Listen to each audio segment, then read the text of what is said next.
Hello, I'm going to show you something very cool today, and that is how to install a Hipshot Guitar Xtender and what it's for.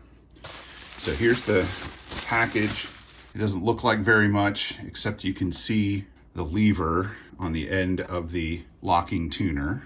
Pull it out of the package here. It comes with, this is wire tied to the page. They put the nut on that after they put it in the package. And this is what the whole thing looks like. This is actually a special one, as you can see, because here it has the two pegs that should fit in the back of this Fender's headstock. It also comes with a sheet of instructions, but I already know how this thing works because, well, let me show you. This is my Guild Brian May guitar, and you can see right here, the lever sticks out just below the edge of the button. If you look at the back, you can see how it works. You just flip the lever and it drops the tuning by however much you set it with this little spin screw, set screw. Now you can't quite see it, but right under the edge right there, under the edge of the tuner, is a small set screw that keeps the whole thing from rotating on the headstock. And typically you have to put that screw in there, and like I did on this, priceless guitar, drill a hole in the back of the headstock. And here's it'll be, so there's E and approximately D. And all I did was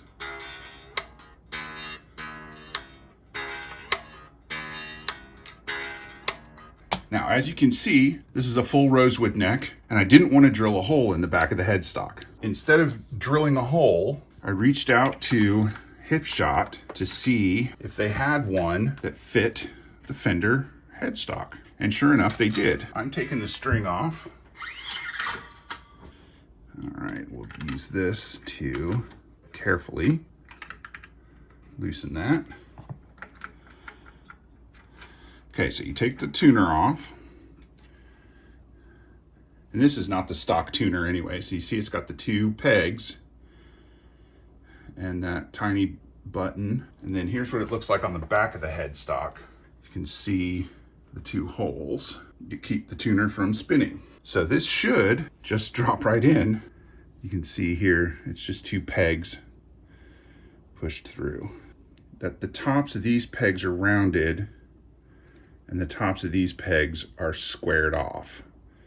Also looks like, it could just be the camera, but it looks like they're splayed out just a tiny bit. So here's the moment of truth, right?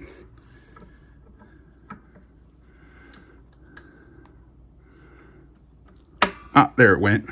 Just took a little bit of, well, I don't want to say force, but it took a little bit of, took a push. Now we will secure it. This is a really cool tool. It's good for a lot of these things. You can see this one comes from Music Nomad, and it's got a little bit of a pad on the back to keep from scratching the top of your guitar. So it's got these little teeth on it that grip whatever you're trying to turn. This is really good for those Les Paul switch nuts that are round but serrated, but it also works on things like this. So you just have to figure out which side to put the teeth on. I use the teeth on this side to loosen it, so I'm going to use the teeth on this side to tighten it. Righty-tighty.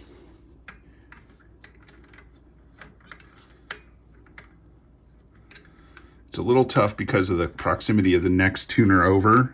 It helps sometimes to hold it down with your other finger so it doesn't flex. And then I'm gonna secure the old tuner. Before I put a string on it though, I'm gonna see if I can swap the button. Because as you can see, the buttons don't match now. So let's see if that button comes out. Okay. The button does indeed come right off. You gotta watch and see. There's gonna be, I don't know if you saw those fall washers. Let's take the other one apart and see which one goes where.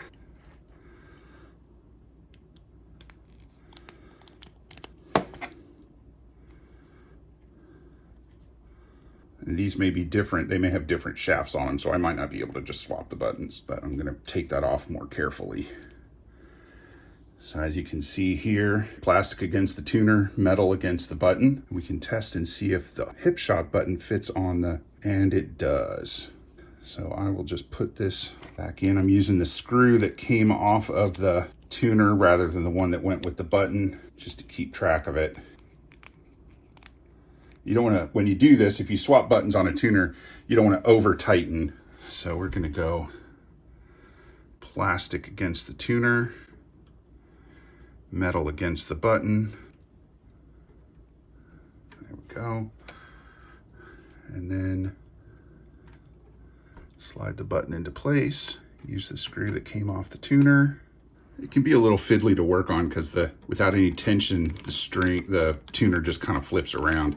And you do have to be careful how tight you put these screws in because it will change how difficult it is to turn the tuning head, to turn the button. So you don't want to do them too tight, but you don't want to do them too loose either. That's about right. Then I'm going to put a string on it.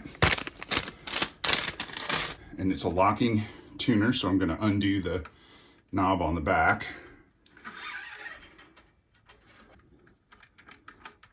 Tighten that up. Now we're going to trim this to get it out of our way. The tuner is out of camera.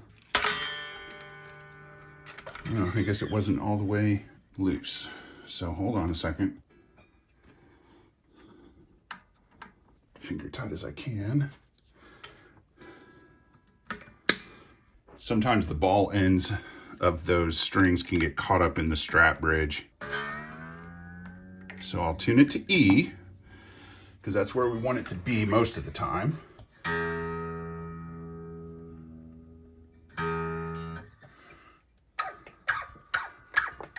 Just giving the string a little stretch.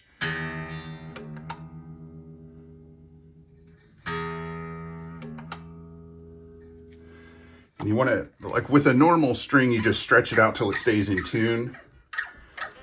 With the Hipshot on there, you want to stretch it out till not only it stays in tune, but it comes back to tune.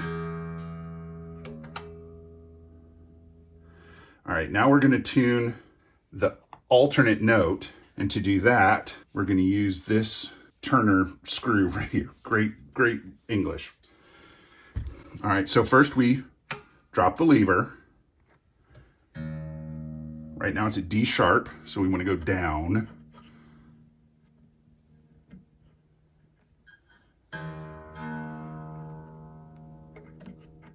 Oh, I'm going up.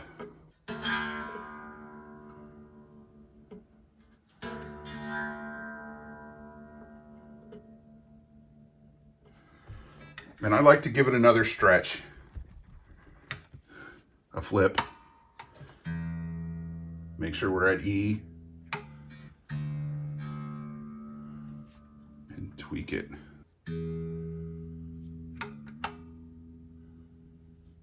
So there we go. Let's make sure the other strings are in tune. So now you've got E. It's a little out of tune. And now you've got D.